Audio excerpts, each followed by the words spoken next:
প্রিয় শিক্ষার্থীরা, আজকে আলোচনা করব ভয়েস। আমি ইতিমধ্যে একটি ক্লাস ভয়েস দিয়েছি। একটি ক্লাসে ভয়েসের সকল নিয়মগুলো আলোচনা করলে ক্লাসটা অনেক বড় হয়ে যায়।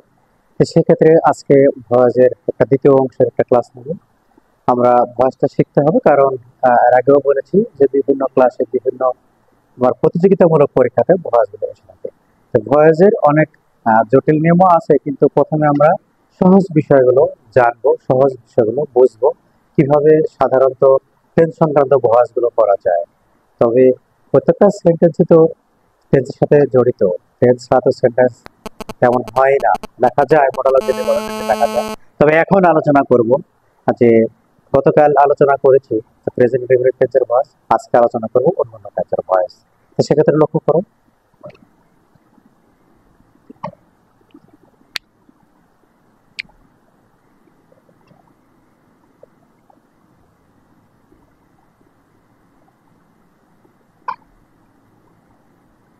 হ্যাঁ, voice of present continuous tense. Present continuous টেন্সটা আলোচনা করা আছে এর আগে। তো সেক্ষেত্রে আমি অ্যাক্টিভ ভয়েসের স্ট্রাকচারটা লিখি।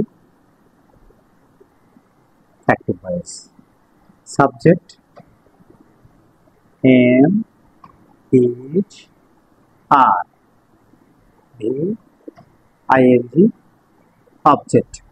আমাদের বরাবরের মতো প্যাসিভ করার নিয়ম হলো, প্যাসিভ ভয়েস হলো অবজেক্ট সাবজেক্ট হবে, সাবজেক্ট অবজেক্ট হবে।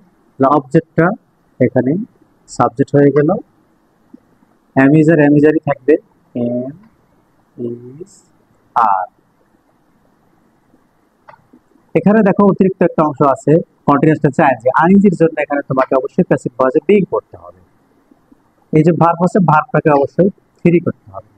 বাই অব সাবজেক্ট হয়ে যাবে কি অবজেক্ট। এটা হলো কন্টিনিউয়াস টেন্সের ফর্মুলা। তো সেক্ষেত্রে একটা বাক্য দেখিয়ে দিই। অ্যাক্টিভের বাক্য দিচ্ছি। I was reading a book। প্রথমেই প্যাসিভ পরিভাষার সময় মনে মনে ভেবে নিবে বা চিহ্নিত করবে, এটা অবজেক্ট, এটা সাবজেক্ট, এটা এভি, এটা ভার্ব, এটা আইএনজি। এখন আমি অবজেক্ট সাবজেক্ট করব। অবজেক্ট এ বুক, এ বুকের পরে এম হবে, ইজ হবে, আর হবে, অবশ্যই ইজ হবে। আইএনজির জন্য কি বলেছিলাম, বিং, বিং করবা। আর ভার্বের থ্রি, রেড, বাই বসাবা, আই এর অবজেক্ট হবে। এটা হয়ে গেল আমাদের এভাবেই প্রেজেন্ট কন্টিনিউয়াস টেন্স। এখন আমরা দেখব past continuous tense.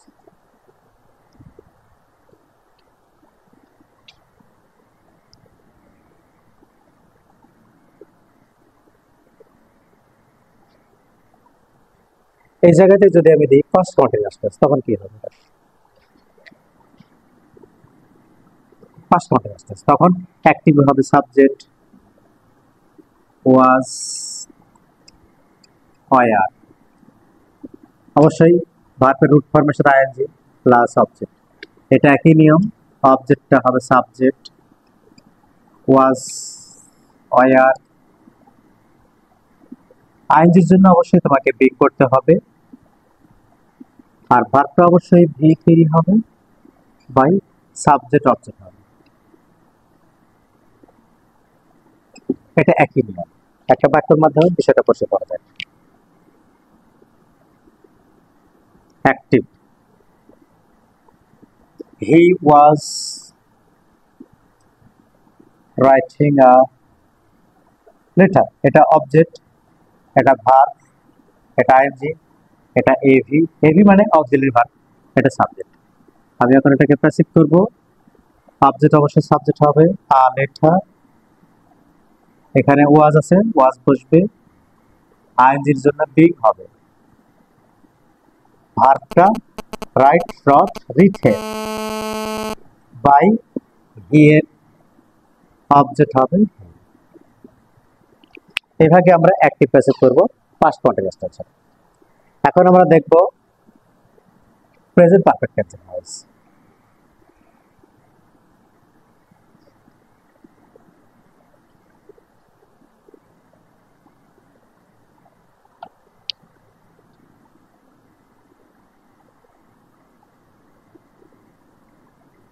Present perfect টেন্সের ভয়েস, সেখানে প্রেজেন্ট পারফেক্ট টেন্সে আমরা অক্সিলারি হিসেবে have, has,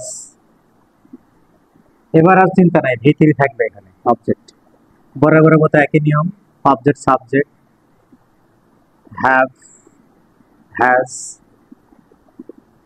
been, have has এর পরে অবশ্যই বিন হবে, আর ভি3 তো ভি3 হবে, বাই, সাবজেক্ট হয়ে যাবে অবজেক্ট,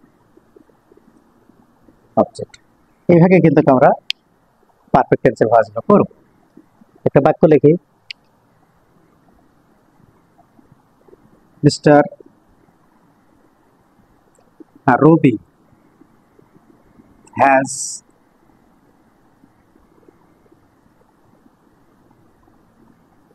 composed many poems, এখানে অবজেক্ট, এটা সাবজেক্ট, এভি, ভার্বের থার্ড ফর্ম, অবজেক্টকে সাবজেক্ট করব আমরা,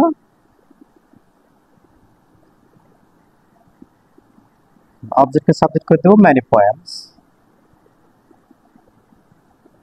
many poems, তাহলে many poems এটা প্লুরাল, তাহলে হ্যাভ হবে না হ্যাজ হবে, অবশ্যই হ্যাভ হবে, যেহেতু এটা হ্যাভ হ্যাজ এর পরে ভার্বে 3 ফর্ম আছে, অবশ্যই সূত্র মতো কি দিব, আমি বিন দিব, বিন, কম্পোজড, কম্পোজড,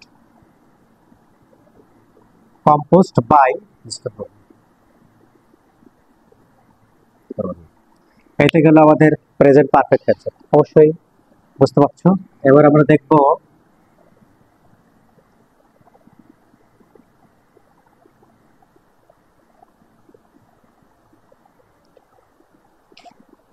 হ্যাঁ প্রেজেন্ট পারফেক্ট শেষ, এখন লিখবো আমরা পাস্ট পারফেক্ট। পাস্ট পারফেক্টে হ্যাড থাকবে প্লাস ভি3, এটা আবার অবজেক্ট সাবজেক্ট হবে, হ্যাড এর পরে বিন বসাবো প্লাস ভি3, ভি3 হবে, ভি3 বাস ক্লাস। একটা বাক্য লিখি, she had cleaned the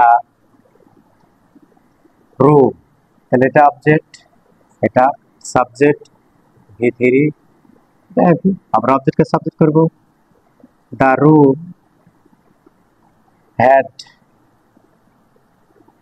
had been cleaned by her, যেখানে হার হয়ে গেল, এটা অবজেক্ট এখানে আসলো। প্রিয় শিক্ষার্থীরা অবশ্যই বুঝতে পারছো, দেখো হ্যাভ হ্যাজ হ্যাড এর পরে অবশ্যই প্যাসিভ ভয়েসে বিন বসবে, এভাবে তুমি ভয়েসগুলো অতি সহজে করতে পারবে।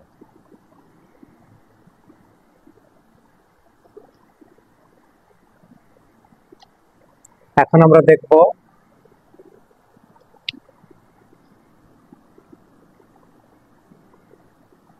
Past indefinite tense. পাস্ট ইনডেফিনিটের ভয়েসটা গুরুত্বপূর্ণ, প্রায় সময় পরীক্ষাতে আসে। পাস্ট ইনডেফিনিট টেন্সের অ্যাক্টিভ স্ট্রাকচার হলো ভি2 অবজেক্ট, আর বরাবরের মতো আমাদের এখানে কি হবে, অবজেক্ট সাবজেক্ট হবে, আর পাস্ট টেন্স থাকলে পরে অবশ্যই ওয়াজ, ওয়্যার, বি ভার্বের আসবে। এটা ভি2 আছে, এখানে ভি3 হবে, বাই সাবজেক্ট হয়ে যাবে অবজেক্ট, সাবজেক্ট হবে অবজেক্ট, এইভাবে। এখন তো একটা বাক্যের মাধ্যমে দেখি বাক্য, যেমন আমি লিখতে পারি হি wrote a letter yesterday, yesterday, তাহলে আমাদের যেহেতু এটা ভি2 আছে, এটা অবজেক্ট। আবারও বলতেছি, অনেকেই মনে করে যে ট্রানজিটিভ ভার্বের পরে যা আছে সবই অবজেক্ট, এটা বললে কিন্তু ভুল করবে, এটা কিন্তু অ্যাডভার্বিয়াল, আমাদের অবজেক্ট হবে এটা, তাহলে অবজেক্টটাকে আমি সাবজেক্ট করব আ লেটা, যেহেতু ভি2 আছে তাহলে পরে আবার প্যাসিভ ভয়েসে ওয়াজ, ওয়্যার এর মধ্যে দুইটা একটা হবে, যেহেতু আ লেটা থার্ড পারসন, এই ক্ষেত্রে ওয়াজ হবে, ওয়াজ, এটা ভি2 আছে, ভি3 হবে রিটেন, রিটেন yesterday বাই, হি আছে হি, yesterday। এইভাবে তুমি পাস্ট টেন্সের ভয়েসগুলো অতি সহজে করতে পারবে এবং পরীক্ষাতে কিন্তু আইসে থাকে প্রায় সময়। আর আমাদের পাস্ট টেন্সে গেল, এখন আমরা দেখব পাস্ট টেন্সের নেগেটিভ বাক্যগুলো কেমন হয়।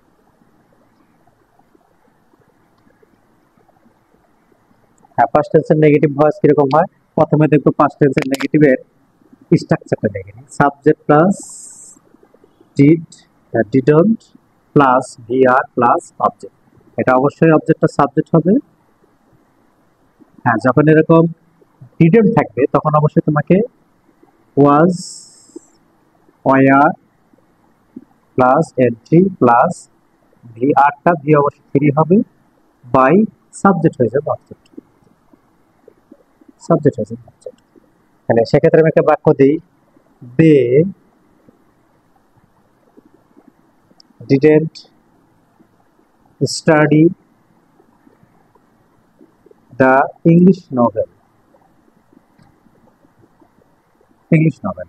তাহলে অবজেক্ট আছে কি, এটা এটা আছে ভার্ব ভিআর, এটা এভি, এটা সাবজেক্ট। তাহলে অবজেক্ট করব subject, the English novel. Didn't থাকলে কি বলেছি, ওয়াজ বয়, আর এটা থার্ড পারসন, এর জন্য হবে ওয়াজ, আমাদের apostrophe entry, wasn't studied, wasn't studied by they আছে দে।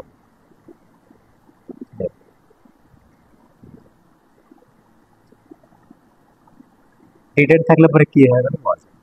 হ্যাঁ প্রিয় শিক্ষার্থীরা, এভাবে পাস্ট টেন্সেরও নেগেটিভ আমরা করতে পারবো। এখন দেখবো মডেল অক্সিলারির অ্যাক্টিভ থেকে প্যাসিভ কিভাবে করা লাগে।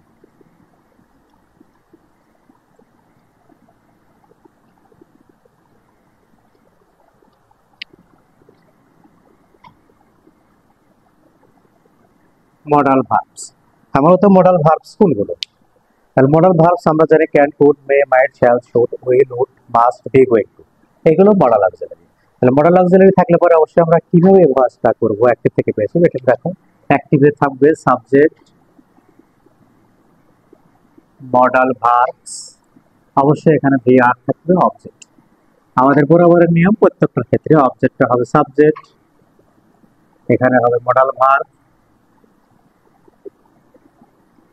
মডাল ভার্বের পরে অবশ্যই তোমাকে বি বসাতে হবে, আর ভি আরটা হয়ে যাবে ভি থ্রি, বাই সাবজেক্ট হয়ে যাবে অবজেক্ট।